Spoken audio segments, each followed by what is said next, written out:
We would like to welcome ASU, Alabama State, and Lipscomb to the regional. I know it's going to be a really fun atmosphere. I think our fans are going to come out in full force and really make it a true NCAA type environment where you feel like something's on the line.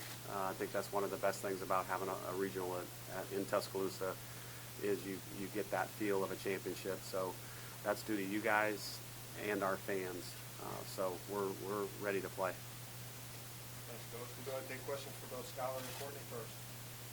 For your players, y'all had some time now to kind of digest the number 8 seed and everything. What do you think y'all's mindset is entering this tournament now? Do you think y'all are still mad or pick up an edge? Or Courtney, go ahead. I mean, for us, we've talked about controlling the controllables the whole season. That was something that was out of our hands, and we've got to roll with it. It is what it is, and we're looking forward to getting out there playing Friday night. We're super excited. I guess we talked about having a chip on our shoulder. It is what it is. We've had it the whole season, so we're going to carry it on all the way to Oklahoma. I think 8's been our number all year, so being placed there is kind of getting a little fire in our belly. Basically, we're going to come out and play each game, one game at a time, and just play with that fire in our belly and come out hot. Question for student athletes.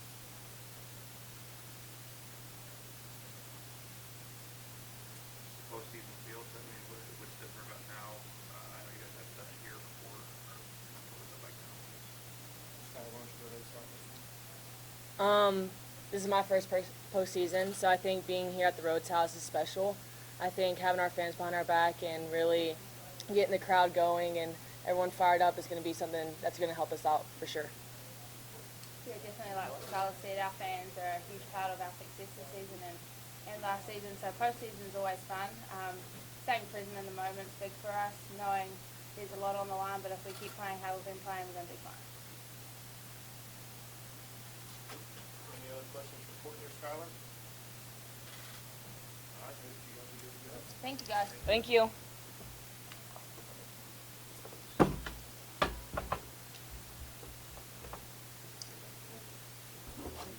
Go ahead and take questions for Coach Murphy at this time.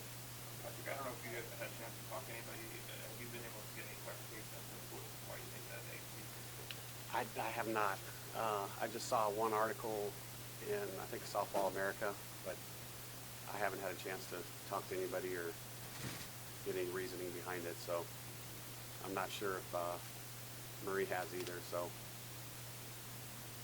Do you feel it's really started the team on the extra level, though? I think so. I mean, you know, a couple of them were sitting behind me Sunday night, and I'm glad you guys couldn't hear some things. But again, like Skylar said, it's like maybe 8's our lucky number, but everybody is good at this point in the season. We have 2 conference champions that are here, and a really good team from the Pac-12. So we're going to have to beat everybody sometime, regardless. So, let's start with these 3, and then we'll go on to the next one, and if we're lucky enough, and, just keep playing. Murph, your streak in these regionals is unbelievable. Nobody else can do it. I know you guys can do this region, but is there anything you could depend on that type of continued success every year in these regions? I think, we peak at the right time, and a couple of other coaches in the South have asked me about that before. And I think one of the keys is we give them adequate rest throughout the season. And I don't think enough people do that. You hear of these very rigorous, whether it's batting practice or whatever. And I learned that from Coach Saban is that if you have one day off is great, but if you give them 2, it's even better. And when there was an opportunity during the season, I think we came back from Hawaii. They had 2 days off. I said, look, I don't want you seeing the batting cage. I don't want you picking up a ball. Just take the 2 days off, do what you need to do study-wise, and we'll see you, I guess it was Wednesday. So I think those things help us out. And obviously this pitching staff, with 5 people on the staff, I think everybody's fresh. You look at Montana's stats, hopefully she's going to be an All-American, but, she has not been overpitched at all. And the same goes with Sarah, really. I think she's 21-1, but the number of innings that both of them have pitched has been a lot lower than any other kids we've had here. How different is that? You usually had that kind of players who were Yeah. Well, I mean, like, even tomorrow night, we're still talking about who we're going to start, you know, and that's kind of a luxury because, I mean, it gives us a lot of different looks for the next 2 days as well. So that's the hardest part this year was figuring out who to pitch, especially when, you know, down the stretch, Crystal caught fire. And I think it was at South Carolina where she threw 6 shutout innings and then just continued it every time she went out there. You know, she shut out Georgia here. She pitched great at LSU. She's been terrific. So she's right at Sarah and Montana's heels, and it's making it difficult for everybody. Is it difficult for the other teams? I mean, even just when you're going against a team that Yeah, how hard that it is really hard because, you know, when you look at the stats, usually, you know, there's going to be somebody like an Osorio who has the majority, and then you can tell who's their number 2, and then at the very, you know, then you see maybe 20 innings. Well, when we have 3 or 4 people bunched together, you know, you really don't have enough time. You really can't prepare for 4. And there's been some teams in our leagues that have been like that literally there's 4 with about 80 to 78 innings, and you had to, you know, give a scouting report at the very least, to your hitters and say, okay, this is their go-to, you know, this is how many walks, whatever. But I think it's a lot more difficult now than it was, you know, 5 years ago. There's a the regional sold out in just a matter of minutes. What can you say about fans? Well, the reserved are all sold out, but we still have general admission Brickyard.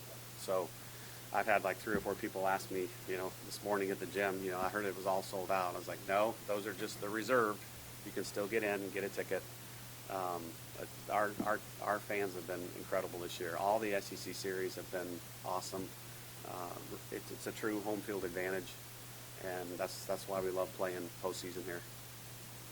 Because of the fan support, how much do you enjoy personally continuing to bring in regionals every year? Most of the time, super regionals here and there. Oh, it's you know, first of all, when you know, the seniors sit in the front row in the clubhouse, and everybody was very excited Sunday night because they get a chance to play at home again, because they didn't want to end it 2 weeks ago or 3 weeks ago with the Kentucky series, even though it was an awesome series, and you know, but they didn't want that taste to be their last one at home, so they were very excited. And then just, you know, it's a high quality game. You know, I think more and more people are realizing that. Fans are coming out. You know, baseball's out of town, so that's going to help us, I think. So just, and if you go to one game, you're hooked. You know, and that's usually all it takes is just to come to one, and then you're on top of the game. You can hear everything that's said on the field because you're that close to the action. So it's going to be a really fun weekend.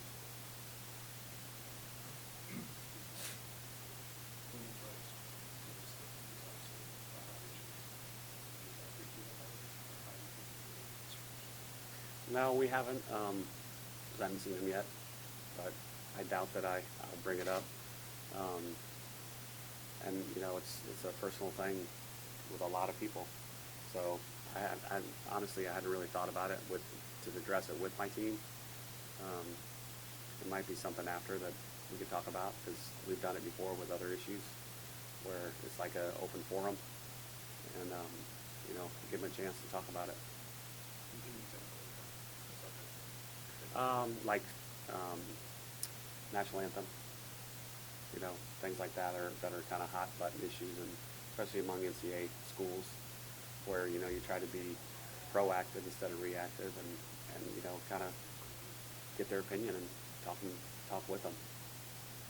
Merv, can you give us a scouting report on Alabama State and obviously some of the breeds? How do you focus on this first game opponent and taking it as a Well, it's you know, like, it goes back to the best way to respect your opponent is to play your best against them. And obviously, when you're 37-0 in regionals, we haven't looked past anybody. So it's going to be the same scenario. You know, everybody's going to be fired up for the first one because it's a big one. You know, you don't want to get into a loser's bracket right away because that's tough. And then they're conference champion. So they played Auburn. They played several schools in state, Jack State.